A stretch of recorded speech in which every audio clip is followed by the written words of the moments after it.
Hello everybody, and welcome to the Fortean Slip Bedtime Stories. Tonight, one woman's encounter with time slips. These encounters were sent in by Gabrielle Mahalik. The first story happened around the turn of the century, 98 or 99. I was 16 or 17 at the time. I lived just south of where Interstate 80 crosses the Mississippi River in Rock Island, Illinois. But the area calls itself the Quad Cities and straddles the Mississippi River in eastern Iowa and western Illinois. This takes place between Davenport and Muscatine. This is generally a 20-minute highway drive. One night, my friend Andy and I were bored, so we got in his car and took a trip to Muscatine. We would sometimes go to the Walmart down there to people watch. This night, we decided to be adventurous and see what was past the Walmart, and then come back to our original purpose. I don't know how familiar you are with Iowa, but it is a few small metro areas in the middle of nothing, farmland. So the trip was really no scenery other than the headlights. Until you come into Muscatine, where the Walmart is lit up like an airport. There is an intersection with stoplights right in front where you would turn into the parking lot. Then more nothing. This is what we found out on our trip. So we come into Muscatine and see the Walmart on the right and keep going for a bit. It soon became evident that there was not anything more of interest in the town. So within a couple of miles, we abandoned our mission and decided to go back to the Walmart. Keep in mind we never left Highway 61. We came in on Highway 61 and returned on Highway 61. The only turn we made was the U-turn to come back north. We were unfamiliar with the territory, but we were not lost. We never reached our destination of Walmart in Muscatine, because after the U-turn, within what felt like 3 minutes, we were seeing the signs indicating that we were coming into Bluegrass, a suburb of Davenport. When I saw the sign, I turned to Andy and asked him if he had seen the Walmart. The look on his face said everything. He had not. Now, if it was me missing the intersection because I was looking out the passenger window, that might be feasible. But the driver missing it too, and with it being 10:30, darkest night, and missing a Walmart that is lit up like an airport. He took me the rest of the way home, and we didn't speak of it again until a couple of years ago when I asked him if he remembered it really happening. He did, and that is when we briefly discussed the possibility of it being an alien abduction. Now, before you start thinking that it was drug-induced or something like that, I want to clarify that Andy and I met in our accelerated classes. We were both honor students and had not been doing any drugs, not even smoking weed.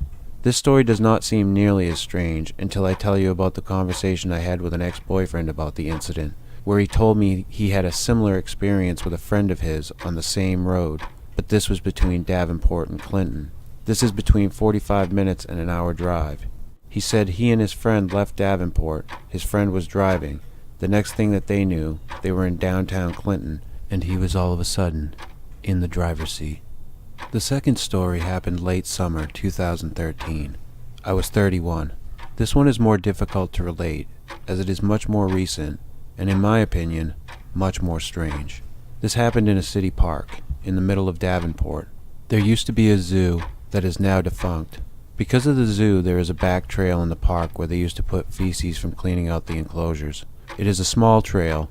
The parking lot is right off the street. Then you go around a hill, and there is a park road. And on the other side of that road, there is a gate that opens up for the vehicles to get back there. Not a full fence, just the gate to keep traffic out. I was there on this occasion to let my dog off the leash and let him run through the woods. We had done this almost daily for the first 3 years of his life, as we had lived not far from where we got him. So I got out of the truck and walked maybe 15 feet from the truck. I let Rex off the leash. It's approximately 2:30 in the afternoon. It was a Friday. There were no other people around. The sight of a 75-pound pit bull off the leash tends to frighten a lot of people. Then I woke up. This is where the strangeness starts. As I was coming to, I vaguely remember hearing a young adolescent voice asking me if I was okay. I said that I was fine and proceeded to sit up. I looked around and I was still the only person there. When I woke, I was on my belly with my head pointing toward the truck, as if whatever happened after my walk. But as I said earlier, I was just starting. I didn't get straight to my feet. I sat in the dirt for a minute to collect myself. The back of my head didn't feel right. When I put my hand back there, I could tell that it was not bleeding. but that the skin was not still intact. My clothes and other effects were all in place and intact. I felt that ruled out robbery and rape. There was no blood on me, and there was no blood on the ground around me. I thought that maybe I had just scraped my head in whatever fall I had taken. I got to my feet, collected my dog. I had the weird feeling like the woods were watching me. I was rather uncomfortable about staying there, so I didn't. I hurriedly got back to the truck and drove home. When I got there, I related the story to my cousin, who was waiting for me as we had made plans. It was now between 5 and 5:30 p.m. I showed her the back of my head, and she said I needed to go to the hospital. The little scrape on the back of my head ended up needing 5 staples. 5 staples and no blood from a head wound. I don't know what happened, and it could be mundane, but I know that feeling I got that day has kept me out of those woods since. And oddly enough, I have not lost consciousness since. This has been the Fortean Slip Bedtime Stories. Good night.